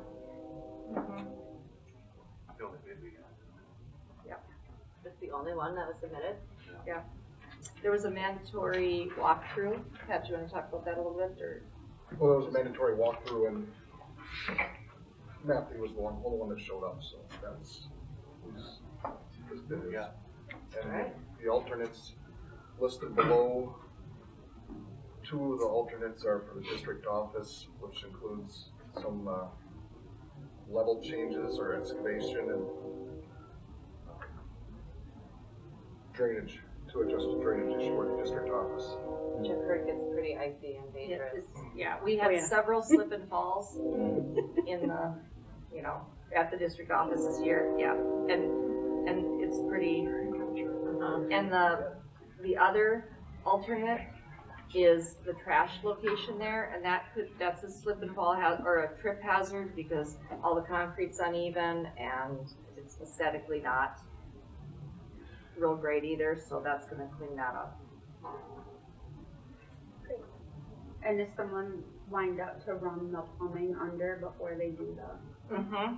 Yep, that's that alternate number 2. So that's all included, and that's gonna make the district office take a considerably longer time than the other parking lots. Yeah.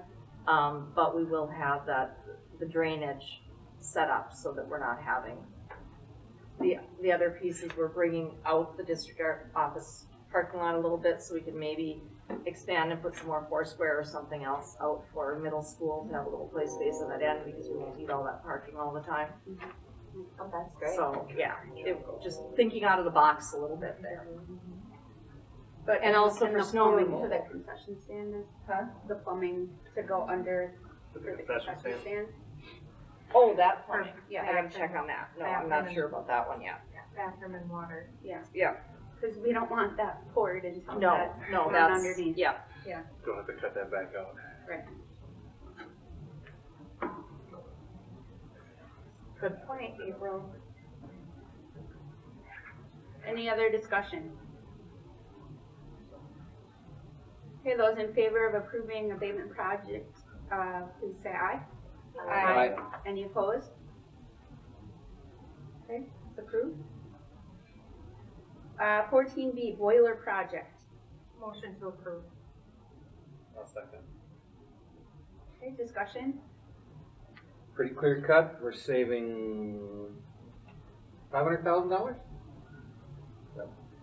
So, Yeah, the original budget was set up to actually replace the boilers. Right. Once we kind of looked into it and looked at the facility and actually looked into it, we have to realize that your existing boilers were plenty large enough to handle it, so we didn't actually have to replace it. So we're able to use a really good technology for putting piping in that's pre-insulated to run everything over. And 3 contractors showed up to the pre-bid meeting. 2 of them put in a bid, and I think there's a really good price and a good scope for the district. Thank you for the transparency. Yep. Any other discussion? Okay, those in favor of approving the boiler project, please say aye. Aye. Any opposed? Okay, this passes. 14C, IAQ project for indoor air quality and deferred maintenance project.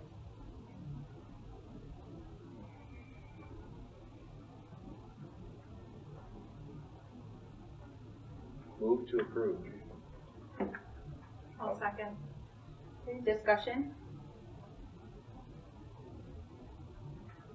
We had a couple of facilities meetings. Yeah, a couple meetings, and looks like we're getting, Kurt was there, yeah, Murray. Yeah. So we had community involvement. Apex, and We shook. sits it through everything, Yeah. and come out with a pretty good, I think, a pretty good plan. Some newer equipment and newer technology being introduced to the school, so it should be good for many years. I'll just say that I love that you did that offline, right? Like you took the time, you looked at it in great detail, is more of the subject matter expert in these things than I would be. And then you're supporting it as it comes to the board. Love that. Saves time, a lot of discussion and questions, and so thank you for doing that. So the committee recommendation is to move forward, correct? Yep. Perfect. Any other discussion? Okay, those in favor of approving the IAQ project, please say aye. Aye. Any opposed? Okay, this also passes.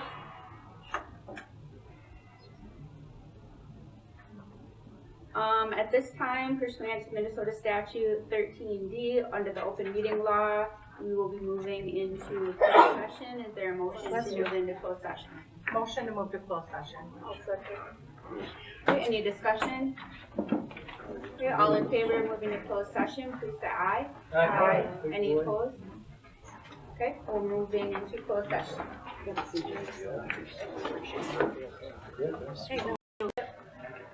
Motion to adjourn meeting. Second. Aye.